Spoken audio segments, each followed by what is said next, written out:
Bene, eccoci insieme anche oggi. Non capita spesso di avere ospiti soddisfatti, che spesso la televisione serve un po' per sollecitare e sottolineare dei problemi. In questo caso credo possa capitare con Andrea Crestani, direttore di Ambi Veneto. Ambi è l'Associazione Nazionale dei Consorzi per la gestione e la tutela del territorio delle acque irrigue, conosciuti come i consorzi di bonifica e di irrigazione. Soddisfatto perché nel Veneto è stato annunciato arrivano 160 milioni di euro. Quando diciamo arrivano vuol dire non solo che sono stati stanziati, ma nel caso che sono stati finalmente sbloccati, buona parte dei quali appartengono al piano irriguo nazionale.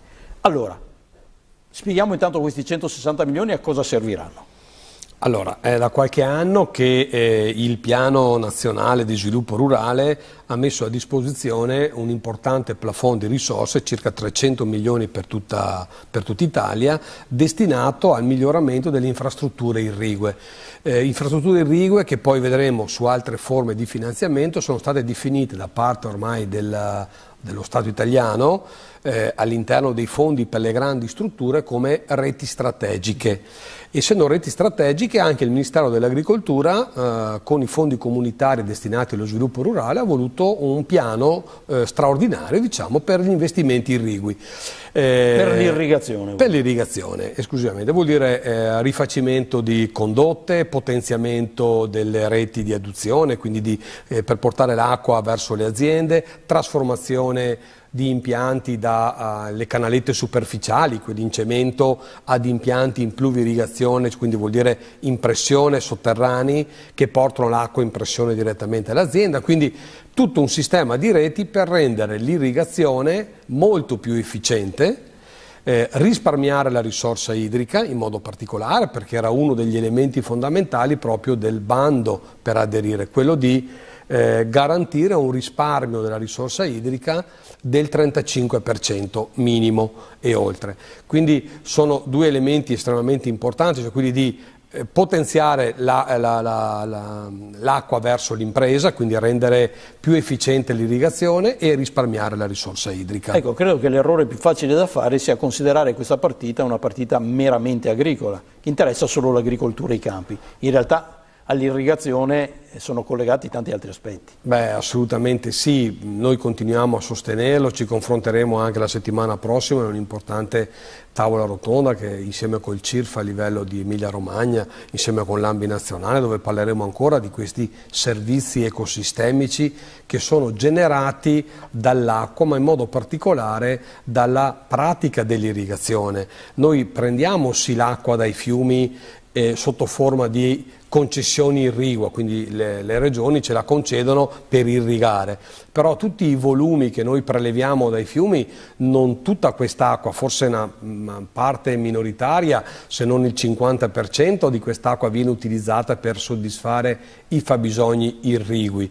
La restante parte è acqua che viene distribuita sul territorio, che ha una valenza ambientale estremamente importante. Difatti noi la chiamiamo proprio acqua ambientale, la pratica irrigua destinata, perché permettiamo che i corsi d'acqua siano vivificati tutto il tempo dell'anno. Quando si gira in bicicletta attraverso le piste ciclabili, lungo i canali si vedono non canali asciutti ma canali pieni d'acqua.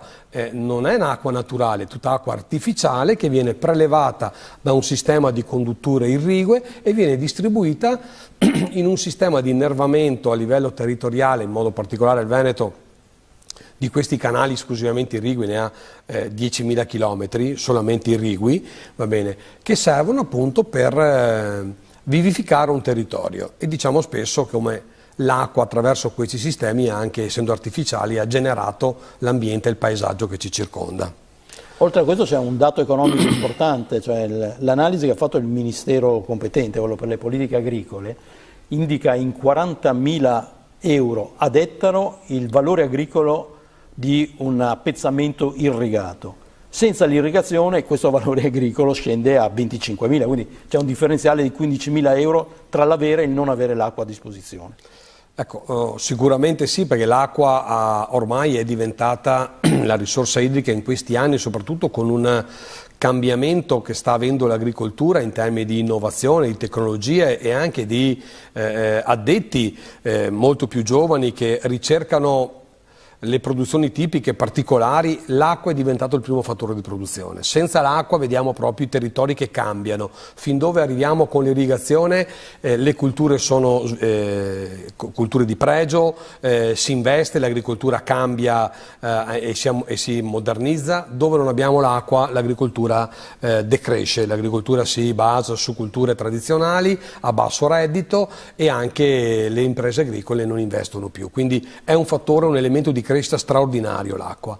Grazie a questi investimenti noi garantiremo, oltre a tutte le attività fatte negli anni scorsi, negli ultimi decenni di investimenti in infrastrutture irrigue, ci permetterà di consolidare e rendere efficiente con le migliori tecnologie oltre 15.000 ettari di superficie ulteriori nel nostro Veneto. Pensiamo che gli ettari irrigui nella regione del Veneto sono 600.000, di cui 200.000 sono già con una irrigazione strutturata, efficiente. Ne aggiungiamo altri 15.000 e così proseguiremo nei prossimi anni sperando che ci siano ancora altre linee di finanziamento importanti. Quindi chi ha voglia può fare una moltiplicazione tra i 15.000 ettari e l'incremento di valore ad ettaro indicativamente di 15.000 euro per capire quanta capacità produttiva in più e quindi anche reddito dipenderà dalla realizzazione di questi impianti, e al reddito è anche collegato ovviamente l'occupazione, quindi insomma,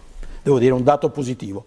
Dal piano irriguo razionale arriveranno 90.000 euro, cioè, più o meno. 90 milioni. 90 milioni di euro, la differenza non è poca, 90 milioni di euro. Poi ce ne sono altri che sono destinati al piano invasi e qua insomma mettiamo insieme necessità irrigue ma anche di necessità di difesa idrogeologica del territorio, perché questi invasi generalmente hanno una doppia funzione. Sì, ecco, probabilmente per quanto riguarda il Veneto, allora abbiamo detto piano irrigo nazionale, 90 milioni, 6 progetti finanziati, 6 piani finanziati, quindi distribuiti su tutto il territorio del Veneto, altri 23 milioni, scusate, arriveranno dal piano invasi. Il piano invasi, che è stato volontà del Ministero delle Infrastrutture e dei Trasporti nella finanziaria dell'anno scorso, ha inserito un plafond di 50 milioni per 5 anni, quindi 250 milioni per investimenti in infrastrutture che abbiano la multifunzione, quindi sia quella di invasare la risorsa. Invasare non vuol dire che tratteniamo l'acqua quando l'abbiamo in eccesso, ma molto spesso, come sta capitando per effetto di cambiamenti climatici, invasare la risorsa, trattenerla, vuol dire anche creare un accumulo di riserva necessario per i periodi estivi, anche perché dobbiamo, è un dato che ormai emerge più spesso, noi tratteniamo, essendo una regione, la nostra, attraversata da grandi fiumi, molto, molto veloci e brevi, che vanno subito a mare. Una regione comunque ricchissima d'acqua perché abbiamo le Alpi a ridosso, però ecco, ci siamo sempre difesi dall'acqua, quindi abbiamo costruito sempre grandissimi impianti come le immagini che stanno scorrendo per liberare il territorio dall'acqua e portarla via il più presto possibile, però gli effetti di cambiamenti climatici si stanno mostrando uno scenario un po' strano. Noi riusciamo a trattenere non più dell'11% dell'acqua che piove, con quell'11% lì oggi non rischiamo di non essere in grado di soddisfare le stagioni irrigue, che stanno diventando, per effetto appunto di cambiamenti, lo ripeto un'altra volta, molto difficili da governare, perché le piovosità sono poco controllate, a volte scarse e a volte molto intense e non collimano con i fabbisogni delle culture. Quindi avere risorse da poter usare con infrastrutture irrigue eccellenti diventa un elemento essenziale. Il piano invasi ha questo obiettivo. In Veneto arriveranno 23 milioni, l'opera più importante sarà destinata alla ristrutturazione della più grande arteria irrigua che abbiamo nel Veneto, che è il canale Leb, gestito da un consorzio di bonifica, che porta l'acqua derivata dall'Adige in zona Belfiore a Verona e la porta fino nella bassa padovana. Il primo tratto, su circa 20 km, è a cielo aperto, quindi è un canale in cemento a cielo aperto, la seconda parte è un grande tubo sotterraneo di altri quasi 18 km che porta l'acqua fino quasi al Bacchiglione.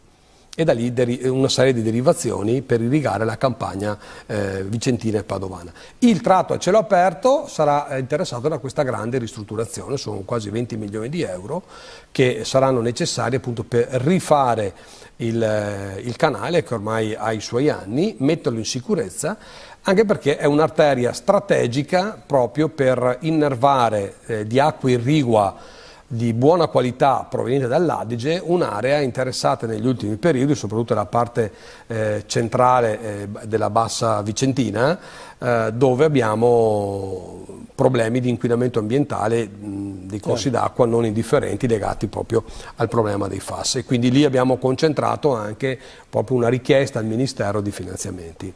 E che è quello che riguarda l'Adige Euganeo, questo in particolare? No, questo è il LEB, si sommano per arrivare ai 160 milioni che è il plafond complessivo di progettualità che verrà finanziata nel Veneto.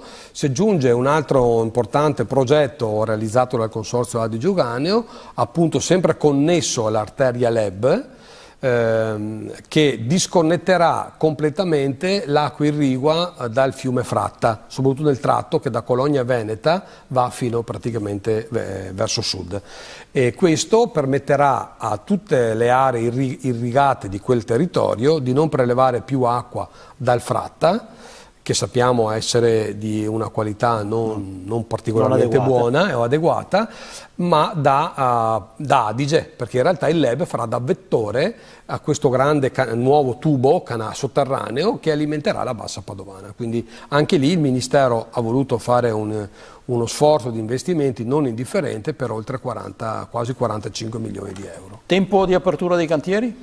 Allora, tutti questi progetti che abbiamo elencato e questo plafond sono a fronte di progetti esecutivi e quindi mancheranno i dettagli per quanto riguarda le opere di esproprio, però al momento che arriveranno i decreti presumo che nel giro di 60-90 giorni siamo a cantiere dopo aver esperito le gare.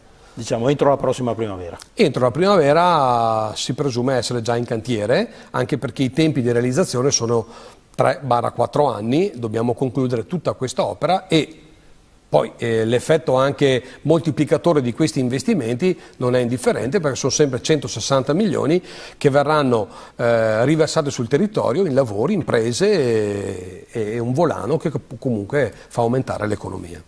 Grazie ad Andrea Crestani, che è il direttore di Ambi Veneto, Associazione Nazionale Consorzi Gestione, Tutela Territorio ed Acque Irrigue, i consorzi di bonifica di irrigazione. Allora, 160 milioni sono stati destinati al Veneto, sono stati sbloccati dopo una vicenda che mi pare durasse da circa 4 anni, creeranno occupazione ed economia per il territorio.